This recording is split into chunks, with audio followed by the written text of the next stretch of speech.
So, according to the National Association of Anorexia Nervosa and Associated Disorders, otherwise known as ANAD or ANAD, at least 30 million people of all ages and genders suffer from an eating disorder in the United States.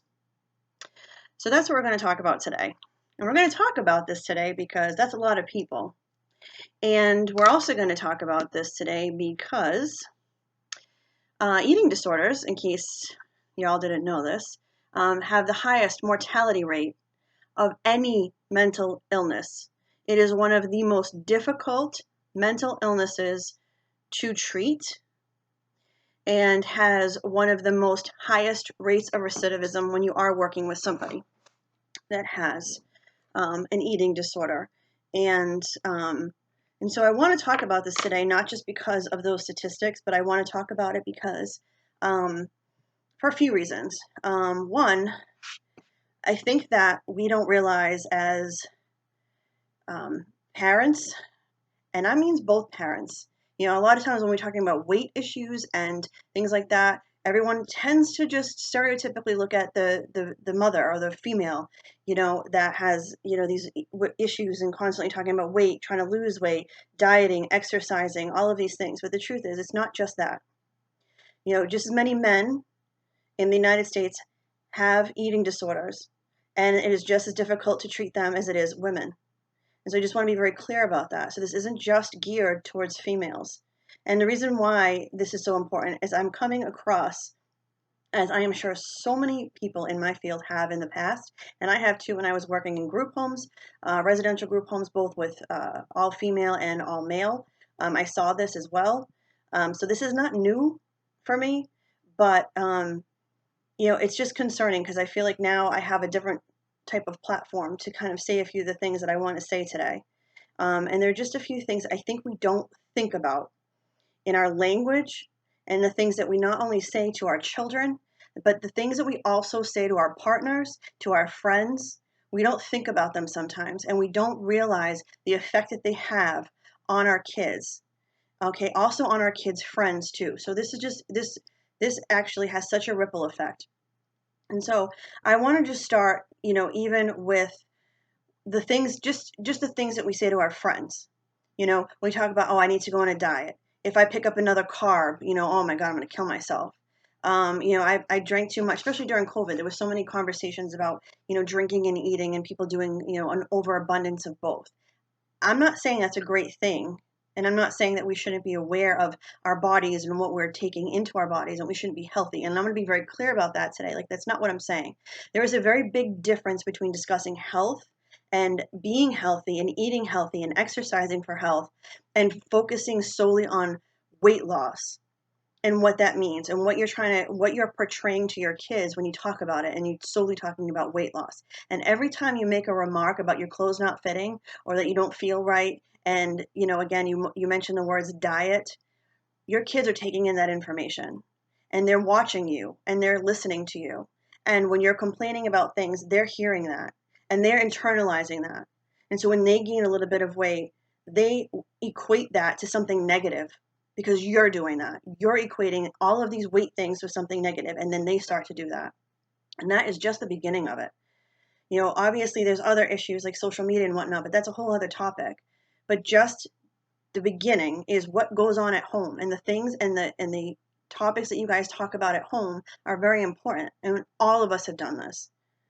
You know, there's probably not a person who's not guilty of having some kind of conversation with a friend or a partner or even with your kid about oh, I'm so stuffed, oh, I ate too much, oh my God, I'm so fat, I don't fit into my clothes, I feel bloated, I need to go on a diet, I'm going to start next week, my New Year's resolution is going to be to go on a diet, I want to lose 20 pounds, I need to get back to the gym, I haven't been to the gym in about 3 months, I need to go for a walk, I'm going to make a firm commitment to do this.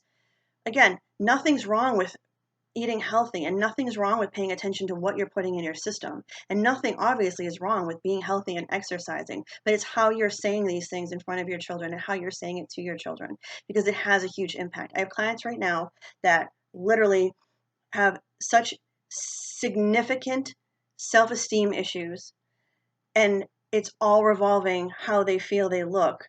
And when I ask them, like, what was it? Like, when was that who flipped the switch for you? When was that moment for you where somebody did or said something, or something that you saw and it affected you? And usually it's not somebody necessarily at school that said something or bullied them. Yes, does that happen? Absolutely. But oftentimes it's actually something that happened at home. And initially, sometimes they can't remember it. It's like, I don't know. And you know why? Because it's subtle and you don't think about it. It's these subtle little remarks. Maybe you decide you have an extra piece of cake and somebody in your family goes and makes a remark about it. Oh, do you really need that? Is that a necessary remark to make? Are you my parent?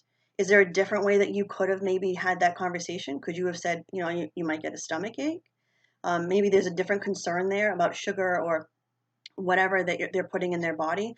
But do you need to make a remark about whether or not they need that piece of cake? So now you have a kid sitting there thinking, what does that mean? And are they remarking about my weight?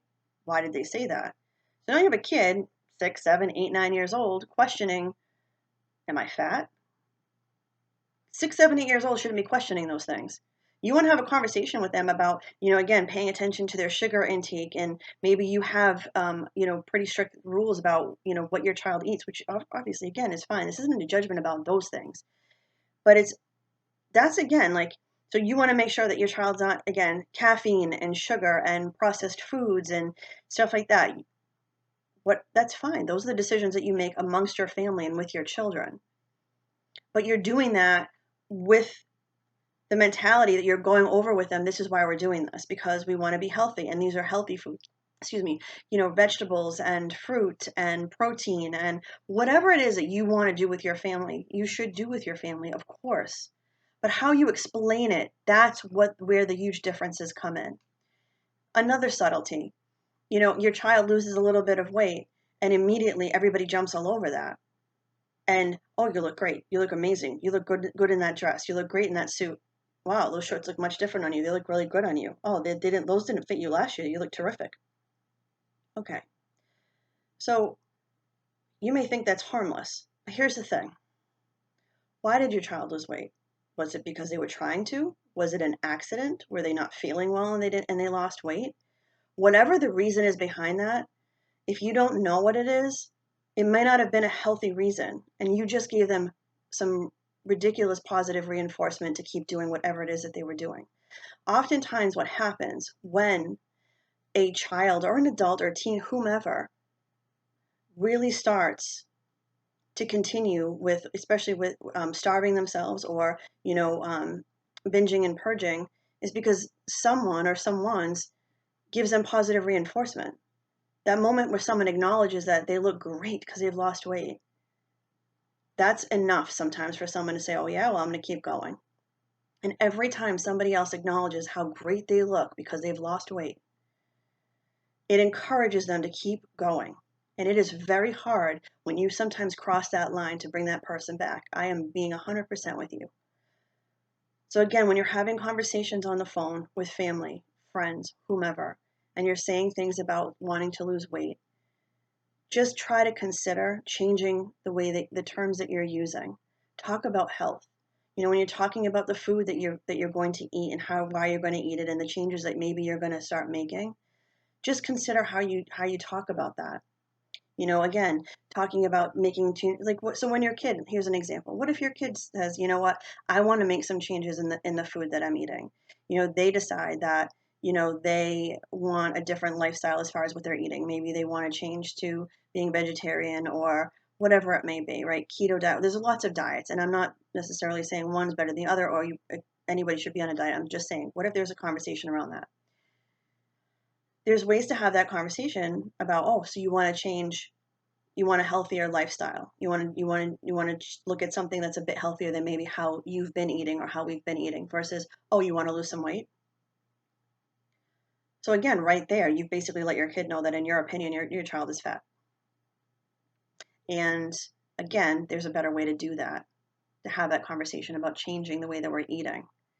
Exercising. Again, there are a million benefits to exercise.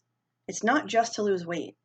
So having an understanding as to why your child wants to exercise or wants to add something in or wants to try something different. Just having a conversation about it.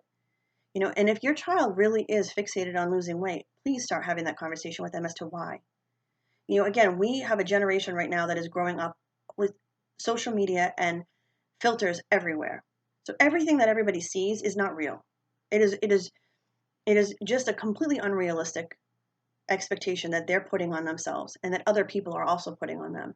And it's not the same as when my generation was growing up. Yeah, there were fashion magazines. And yes, it took till someone finally said to me, you do realize that these people are photoshopped and this, that, and the other, until I realized that.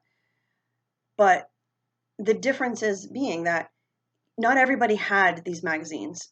Not all it was usually just the girls that had them, that were looking at them. And yes, they were certainly affecting us, not in the most positive ways all the time. But you have everybody. You have the boys that are looking at these girls through these filters and setting these expectations and thinking this is what you're supposed to look like, and that's not true. So again, there's a lot of pressure on both genders to look a certain way and be a certain way, and that's not reality. So I wish that these conversations didn't have to happen at such young ages, but if you're going to, again, not judging, just saying, if you're going to allow your children to have access to any type of social media, then that means you're allowing them to have access to certain people, certain filters, things like that, that again are not going to be realistic. How many times do you see adults with their kids putting their kids on and putting filters on their kids in Snapchat? You're doing it from ridiculously young ages. I'm not saying there's anything wrong with that. I'm making the point that kids are seeing these fake filters of themselves starting from a very young age. So that's their reality. That's what I'm trying to say. That their reality is these fake looks everywhere. So it's not a shock to them. But the problem with that is that they need to start seeing like there's real human beings out there. Not everybody is cookie cutter and looks the same, and not everybody is through a filter. So there's a lot going on here, and to wrap up, because I don't want to make this 10-hour conversation, but consider the conversations that you're having in front of your children. That's the first thing. When discussing food and exercise, try to reframe what you're saying and how you're saying it and use terms about health and why it's important to eat certain things and why it's important to exercise and why as a family these things are important. When your child comes to you wanting to have a conversation about changing their eating habits and adding exercise, talking to them about it from a health standpoint versus a weight standpoint. If your child is having concerns over weight, have an honest conversation with them about what's going on and talk to them about their health. And honestly talk about, again, what is it that they're concerned about? Is it their health or is there something else going on? Are they having real serious self-esteem issues? And that's, again, a deeper concern than just that they've gained 5 pounds. And why is that bothering them so much? And again, I'm not saying that weight gain is not a health issue. So before that becomes a thing like, well, I don't want my child to be obese and I don't want this and I don't want that. I'm not trying to argue that point with everybody. I'm just trying to say, like when I say to you that this is one of the most difficult mental illnesses to treat, that is not a lie. And I don't want to see people's children end up in a situation that you cannot come back from. So again, watching the things that you say to your children, watching the things you say in front of your children about yourself, having honest conversations about health, exercising for health, and trying to stop also giving positive reinforcement for weight loss. That's not all any of us is about. I have struggled my entire life with weight issues. So just being honest, to put it on the table. It's not just about everyone else's kids. If someone hadn't just said to me when I was around 12, 13 years old and made a remark about my weight at that point, maybe things would have gone differently. Maybe I wouldn't have had an eating disorder. Maybe I wouldn't be struggling with this my entire life and it always being an issue for me and something that I fixate on and something that I have worked on for a very long time. Maybe if people wouldn't always remark and give me, again, positive reinforcement when I lost weight, that would change the way that I saw myself. Because it seems like when you lose weight, again, and it's for everybody, people love to compliment you on that. Truthfully, I would rather nobody mention it at all. Because honestly, that's not all I am. I am finally at a place in my life. I'm almost 45 years old. You know how long that's taken me to just do what I'm doing for myself? To honestly say I feel healthy and I'm doing what I want for myself. When I don't feel comfortable, it's because I know that I'm not eating healthy. I know that I'm drinking too much wine, honestly. I'm not eating the way that I need to be. I'm overeating and I'm not exercising and I don't physically feel well. That's what matters to me now. You don't like how I look? I don't care anymore. That's a long time and a long journey of ups and downs simply because I've had people in my life, literally every single time I see them, they have something to say about my weight, positive or negative. That's a shitty thing. So I'm trying to stop some of the things that I've been through from happening to your kids or happening to you. And if it's happening to you, you need to let people know. I really want to swear a lot right now, but I won't. But you need to tell people to F off. Sorry. Your weight is your business because it's all about your health, taking care of yourself and what's right for you, and surrounding yourself with people that enough is enough too. Because sometimes when we have people around us that all they do is talk about their weight and this and that, and I drink too much and I eat too much and I need to go exercise and that's all they're fixated on and not in the positive way, you don't need that around you either. Sometimes you just have to say, okay, I'm done with that because I don't want to keep having to hear that negativity either. It's about health and it needs to be about health. And again, it's just become really concerning to me the more that I'm hearing from some of my clients, some of their issues and concerns, and the fact that I don't want to see them go down the path that I went down, and also some of the paths that I've seen other clients go down that have been fatal. So that's it. Thanks.